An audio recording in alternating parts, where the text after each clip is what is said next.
Сайн мэцхан хүүхдүүдээ өнөөдрийн хичээлээр рационал тооны нэмэх хасах, үржүүлэх хуваах, зэрэг дэвшүүлэх, язгуураас гаргах гэсэн сэдвүүдийг үзнэ. Жишээ 1. Бүхэл тооны нэмэх хасах үйлдэл.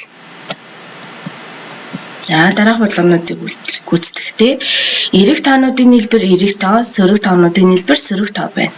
Эсрэг тэмдэгтэй хоёр тооны нийлбэрийг олохдоо их модультай тооноос бага модультай тоог хасна. Ялгарын өмнө их модультай тооны тэмдгийг тавина. Рационал тооны хасах үйлдэл.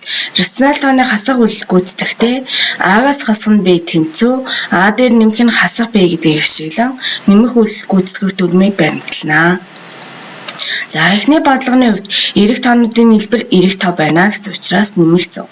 Дараагийн бодлогын хувьд эсрэг тэмдэгтэй хоёр тооны их модультай тооноос бага модультай тоог хасна. Их модультай тоо нэмэх тэмдэгтэй учраас нэмэх 8 гарч байна. Дараагийн бодлогын хувьд мөн ижил их модультай тооноос бага модультай тоог хасаад их модультай тоо хасах тэмдэгтэй учраас хасах 26 гарч байна. Дараагийн бодлогын хувьд сөрөг тоонуудын нийлбэр сөрөг тоо байна гэдгээрээ хасах 47 гарна. Жишээ 2. Бутархай тооны нэмэх хасах үйлдэл. 2 бүхэл 5-2 дээр нэмэх нь 4 бүхэл 2-1. Бутархай тоог бодохдоо хуваарийг нь ижил болгоно. Эхлээд. Тэгвэл 2 бүхэл 5-2 дээр 2 ижил байр өгнө. Нэмэх нь 4 бүхэл 2-1 дээр 5 ижил байр өгнө. 2 бүхэл 14 дээр нэмэх нь 4 бүхэл 15 болж байна. Эрэг тоонуудын нийлбэр эрэг тоо байна гэсэн учраас хооронд нь нэмээд 6 бүхэл 19 гарч байна. Дараагийн бодлогын хувьд мөн ижил хуваараа төрүүлж өгнө. Хасах 5 бүхэл 3-1 дээр 5 ижил хуваар өгнө. Нэмэх нь 2 бүхэл 5-1 дээр 3 ижил хуваар өгнө. Одоо 2 эсрэг тэмдэгтэй тоо байгаа учраас их тооноос нь бага тоог нь хасаад их тооны өмнөх тэмдгийг тавина. Хасах 3 бүхэл 15-ны 2 гарч байна. Дараагийн бодлогын хувьд мөн ижил хуваараа тэнцвүүлье. Хасах 4 бүхэл 8-1 дээр нэмэх нь 6 бүхэл 4-ний 3 дээр 2 ижил хуваар өгнө. Эмэгтэйгээ бичиж. Одоо 2 эсрэг тэмдэгтэй тоо учраас их модультай тооноос нь бага модультай тоог хасахаар 2 бүхэл 8-ны 5 гарч байна. Их модультай тоо нь 6 бүхэл 8-ны 6 учраас нэмэх тоо гарна гэсэн үг. Дараагийн бодлогын хувьд сөрөг тоонуудын нийлбэр сөрөг байна гэдгээрээ ижил хуваараа өгөөд хооронд нь нэмээд тэр тэмдгээ тавина гэсэн үг. Хасах 1 бүхэл 9-2 дээр 10 ижил хуваар өгнө. Хасах нь 5 бүхэл 11 дээр 9 ижил хуваар өгнө. Тэгвэл хасах 1 бүхэл 90-20-оос хасах нь 5 бүхэл 99 болж байна. Хооронд нь нэмэхээр хасах 6 бүхэл 90-29 гарна. Рационал тооны үржүүлэх хуваах үйлдэл. Жишээ 3. Үржүүлэх үйлдэлийг гүйцэтгэх. Ижил тэмдэгтэй хоёр тоог үржүүлж хуваахад эрэг тоо гарна. Эсрэг тэмдэгтэй хоёр тоог үржүүлж хуваахад сөрөг тэмдэг гарна. Эхний бодлогын хувьд 78-ыг үржих нь 22 маань ижил тэмдэгтэй учраас нэмэх 1716 гарч байна. Дараагийн бодлогын хувьд хасах 1 бүхэл 1056-г үржих нь 55 буюу эсрэг тэмдэгтэй учраас хасах 58 бүхэл 108 гарч байна. Дараагийн бодлогын хувьд хасах 12-ны 7-г үржих нь хасах 49-ны 3 байна. 2 ижил тэмдэгтэй учраас нэмэх тэмдэг гарна. 49-ийг 7 тураагаад 12-ыг 3 тураахаар хүртвэрт 1-ийг үржих нь 1, хуваарьт 1-ийг үржих нь 7 байна. Үүний хариу 28-ны 1 гарна. Дараагийн бодлогын хувьд холимог бутархайг заавал засагдах бутархай шилжүүлж үржиж хуваах үйлдэлийг гүйцэтгэнэ. Засагдах бутархайд яаж шилжүүлэх вэ гэхлээр хуваар хിവэрээ бичигдээд хуваарийг бүхлээр үржүүлээд хүртвэрийг нэмээд хүртвэрийн байранд бичигдэнэ. Тэгвэл 2 бүхэл 5-2 маань 5-12 болж бичигдэнэ. Үржих нь хасах 2-9 болж бичигдэнэ. 12-22 маань хураагдаад тэнцүү хасах 5-ыг үржих нь 1 хуваарьт 6-ыг үржих нь 9 хүртвэрт бичигдээд хасах 5-ны 54 гарч байна. Жишээ 4. Хуваах үйлдэлийг гүйцэтгэх. 68-ыг хуваах нь 4. Ижил тэмдэгтэй учраас хуваагдаад нэмэх 17. Дараагийн бодлогын хувьд хасах 1225-ыг хуваах нь 25. Эсрэг тэмдэгтэй учраас хасах 49 гарч байна. Энэ бодлогын хувьд холимог бутархайг мөн ижил засагдах бутархай болгоно. Хуваарийг хിവэр мичээд хуваарийг бүхлээр өржүүлээ хүртүрийн нэм. Тэгэхээр хасах 2 бүхэл 9-ний 2 маань хасах 9-ний 20-тэй тэнцүү болох нэ.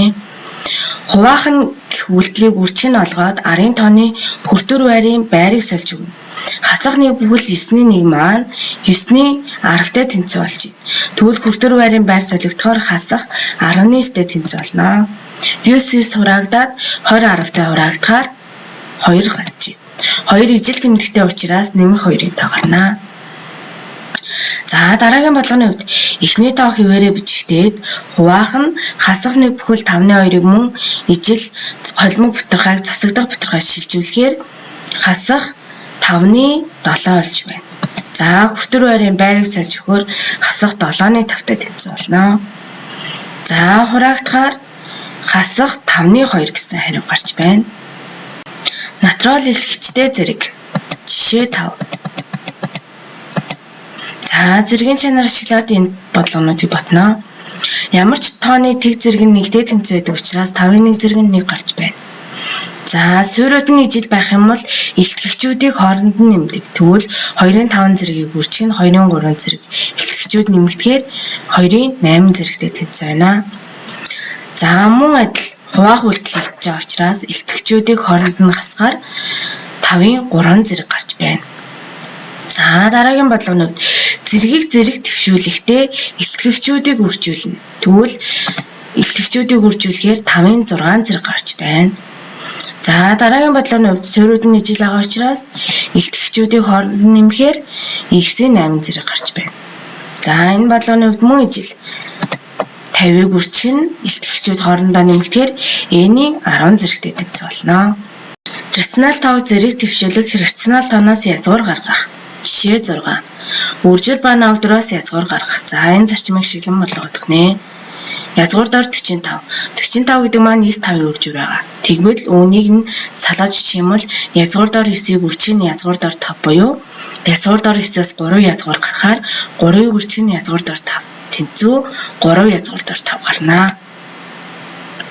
За дараагийн бодлогын хувьд холимог бутархайг засагдах бутархай шилжүүлээд квадрат зэрэг төвшүүлнэ. За тэгвэл хасах 1 бүхэл 5-ны 1 маань хасах 5-ны 6-тай тэнцүү болж байна. Үүнийг квадрат зэрэг төвшүүлэхээр хасах 6-гийн квадрат 36, 5-ын квадрат 25 буюу 25-ны 36 байна. Үүнийг холимог бутархай шилжүүлэх юм бол 1 бүхэл 25-ны 11-тэй тэнцүү байна. За дараагийн бодлогын хувьд мөн ижил холимог бутархайг засагдах бутархай шилжүүлнэ. Хасах 1 бүхэл 4-ний 3-ыг шилжүүлэхээр хасах 3-ны 4-тэй тэнцүү байна. Үүнийг куб зэрэг төвшүүлэхээр хасах 4-ийн куб зэрэг хасах 64, 3-ийн куб зэрэг 27. Тэнцүү хасах 2 бүхэл 27-ны 10-тай тэнцүү байна. За язгуур дор 1 бүхэл 25-ны 11-ийг мөн засагдах бутархай шилжүүлнэ.